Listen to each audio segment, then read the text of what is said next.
This is CNBC's Special Report with Maria Bartiromo. Good evening. Good to have you with us. A great show tonight. Tonight, the royalty of rock and roll is with us. An artist so versatile, he's won a Grammy and an Oscar. He plays more than 20 instruments. He owns a nightclub franchise and a clothing outlet, and does it all not from Los Angeles, but from Minnesota, where he invented and perfected the Minneapolis sound. The youngest producer ever signed at Warner Brothers at the age of 18. Prince finally left that label in 1999 after a famous fight that cost him his name for a time. Let's take a look back at the evolution of the man set to his most recent single, Musicology. I haven't built any walls around myself. I'm just like anyone else. I need love, and I don't really consider myself a superstar. Dougie gonna be there, but you got to call him. I just want people to know that I'm very sincere in my beliefs. My name is very spiritual to me. It has a great deal of spiritual meaning, and one day maybe I'll hear a sound that will best give me the feeling of what it's supposed to be, but for right now I just go by the look of it. I will now go back to using my name instead of the symbol I adopted as a means to free myself from all undesirable relationships. Must be some kind of sin. I had sort of become a slave to the concept of recording music with preconceived notions, business and otherwise, going into the studio. And by the next time, this girl will leave number 2. Barbarella. Your wardrobe is different. Do you own a blazer? No. Do you own a pair of pleated khakis? No.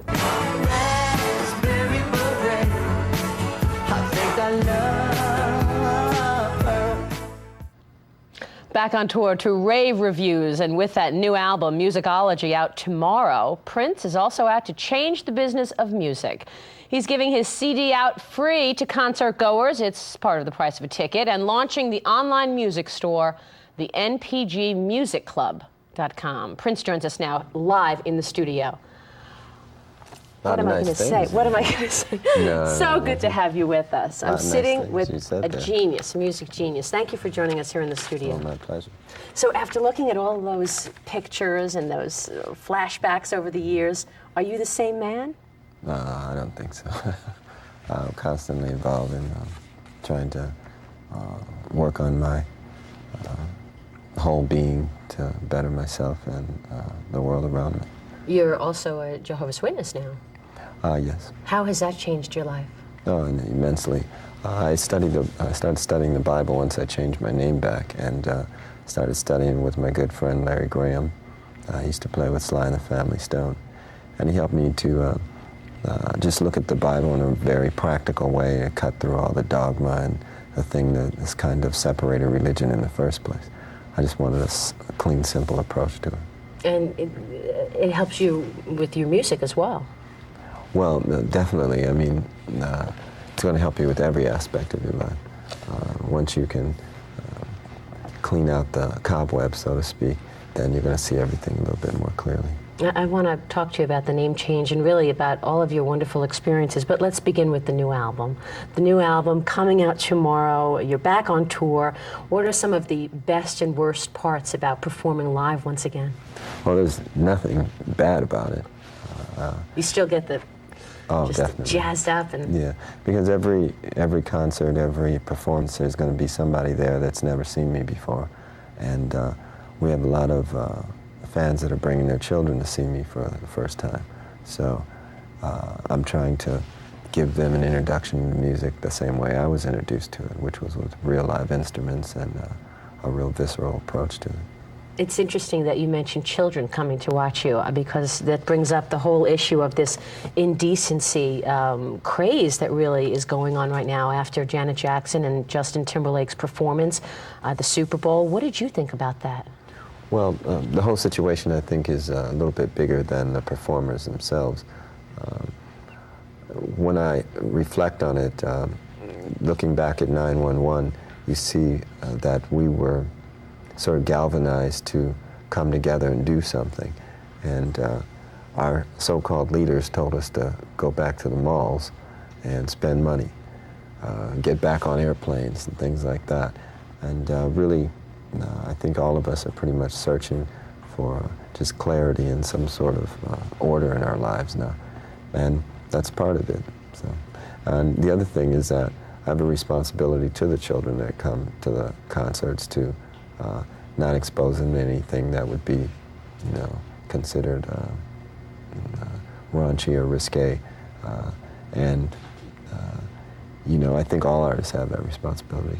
And you're thinking about this. I mean, when you're writing and when you're performing, this is something that you're aware of, this responsibility that you have to make sure that you are above the line and not coming across raunchy or something that would be considered wrong or indecent in front of children.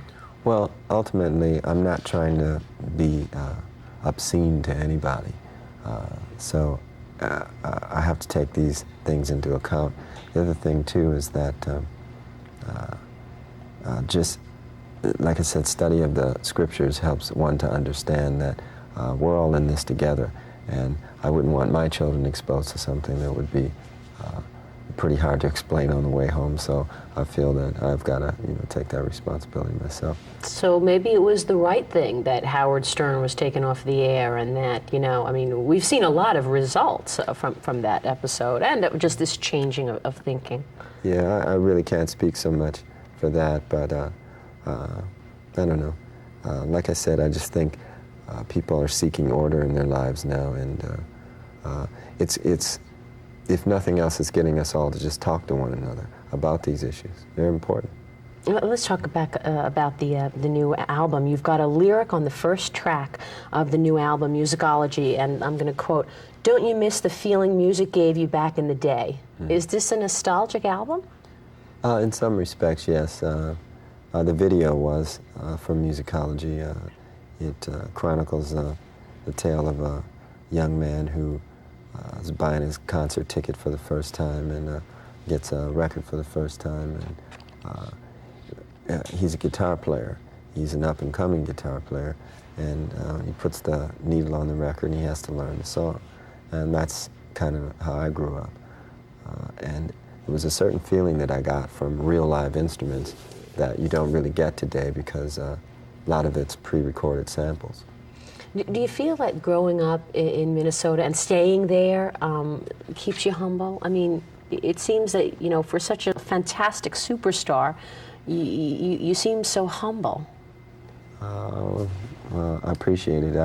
I think Minnesota probably has a little bit to do with that, but I'm also very grateful that I've been blessed with the gift that I have and also the love of the people, because without them, it'd be pretty tough out here. It's a hard business.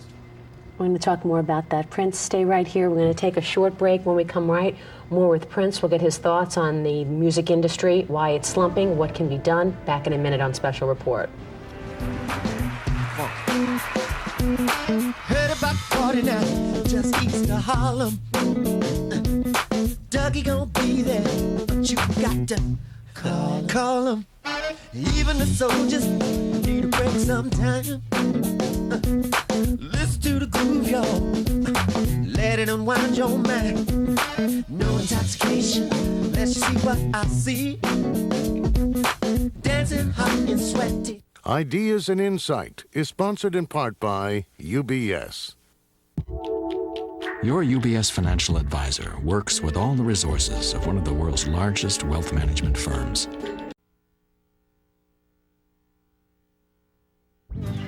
Sent you to your love.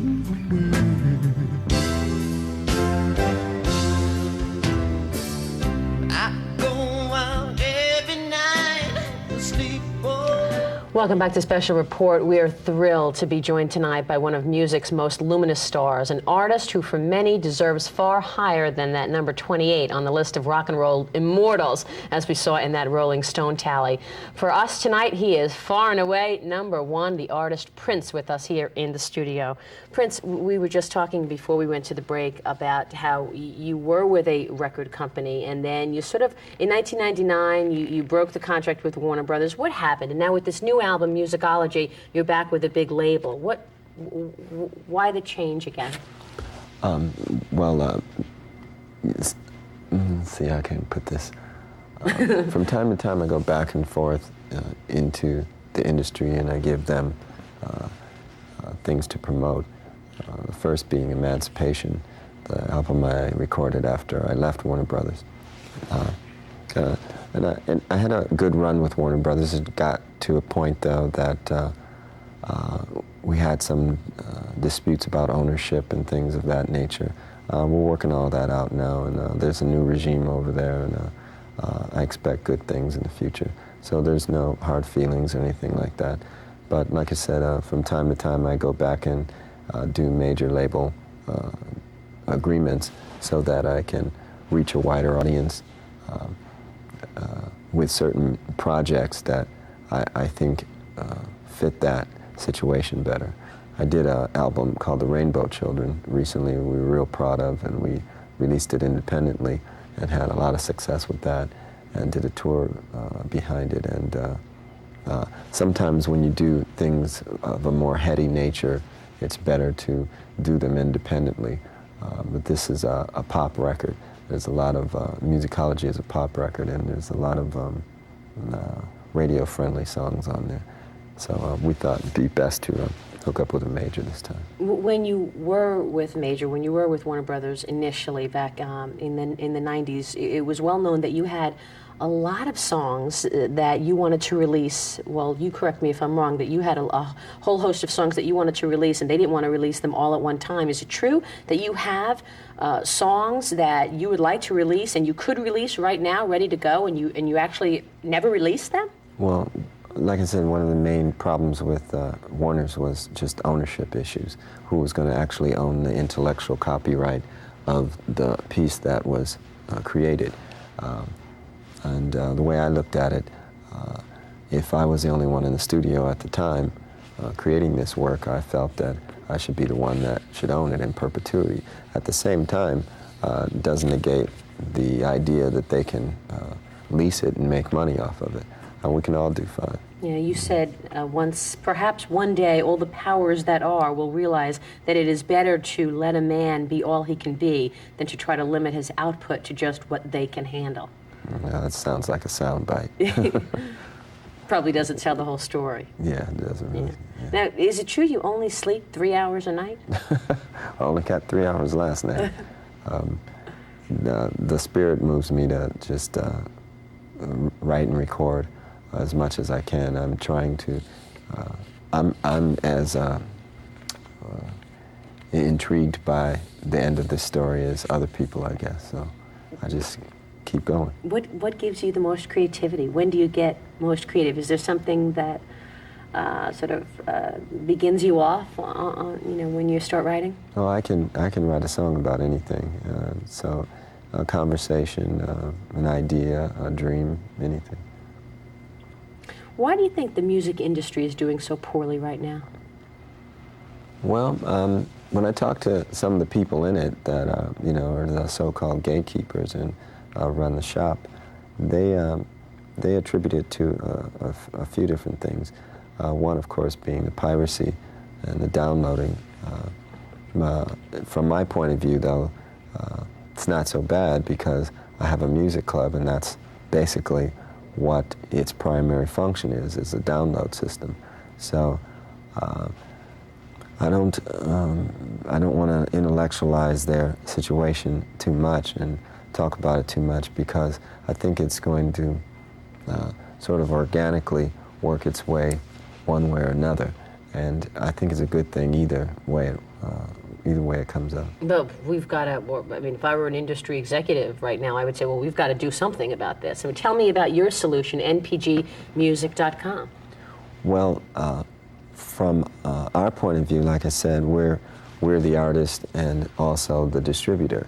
So, you know, it's a little different situation. I don't have to sign myself to a label. I don't have to restrict myself to only being exclusive to one particular situation. So it's a whole different way of looking at it. Mm-hmm. Should other artists, you think, be doing this? Well, I think it would be cool if they had the right to do it and still, you know, had their major label deals as well. I mean, there's enough to go around, you know. I mean, we got to do something, though. And we're all in this together. So ultimately, you know, like I'll have discussions with execs, and we discuss all kinds of different ways. One of the things we're doing is giving the album to everyone that comes to the concert. And ultimately, basically what we're trying to do is just create a peer-to-peer relationship that gets the music out there. And that's all it's really about anyway. Mm-hmm. You know, Prince, I'm not sure if you noticed, but there is a guitar sitting next to you. We've got a piano behind me. Yeah, I saw that. I was like, I'm trying to figure out, like, you know, how that kind of just appeared over here. You did say you probably were not going to perform. We're going to take a break. Maybe just look at the guitar, think about it. Look at it and think about it. Oh, okay. We'll be back with more of my exclusive interview with Prince, the man who's just too much to take. Prince is here. We're delirious about it. Whenever you need it, lose all self-control, baby, just get still. Wheels get locked in place, the stupid look on my face. It comes to making them pass, pretty mama, I just can't wait to rest, 'cause I get delirious. Quote of the day is sponsored in part by Morgan Stanley. Sarah.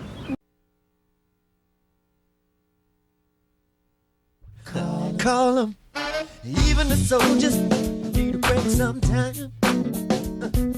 Listen to the groove, y'all. Let it unwind your mind. No intoxication. Welcome back to Special Report. We've been talking tonight about business and the music of business with Prince, who's here live in our studio tonight. What do you listen to when you're not listening to your own music? What other music do you like? What other artists? There's other music? No, well, you write for so many, you've written songs for so many other artists, so. Yeah. I'm digging Alicia Keys, Beyonce. I'm hoping D'Angelo comes back out with something pretty soon. Opening up the Grammys with Beyonce must have been a lot of fun. Oh, it was a blast, yeah. She's very talented. What do you feel like playing tonight, if you were to play something for us? If I was to play something for you, I'd be your accompanist, and you'd do your thing. But I'm not a singer. Neither am I. Yes. You look a little nervous. I am nervous because we just went through this during the commercial break, and Prince said that he would play a song if I were to sing, and I'm not a singer, and I don't know a lot of the words to the songs. So, would you want to play something for us? I'll play something for you. Okay. You thinking about what you want to sing? How about Delirious?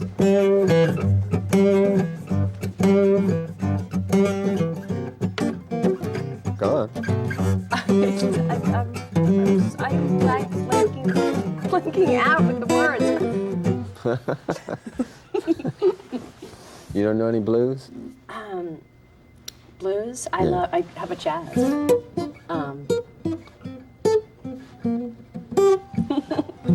I didn't know you were going to do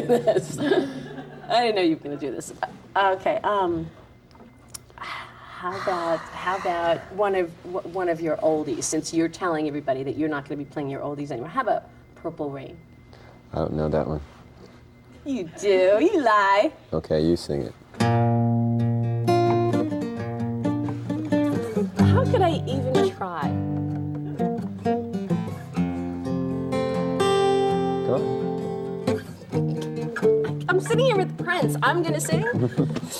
She's tearing up. Oh. That's not what the audience wants.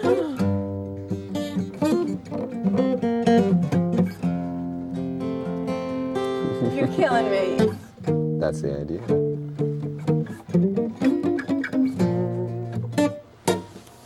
You are great, Prince. Thank Well, you so much. I'm sorry. I wimped out. I'm afraid because I don't have a voice. And I'm Sitting here with the genius of all music, and you're asking me to sing. Good luck on tour. Thank you very much. Good luck with the album, and we Appreciate are it. so glad that you came to the studio. Thank you. My pleasure. Really great meeting you. Everybody, Prince, his new album is Musicology, and it is out tomorrow. Run out, buy that CD. Still to come on Special Report, the rock star chef, Rocco DiSpirito, is with us. His job is on the line in tonight's premiere of The Restaurant. We'll talk about that. But up next, 2 American contractors. All they want is to get a job that pays well. They found them in Iraq. Back in a minute.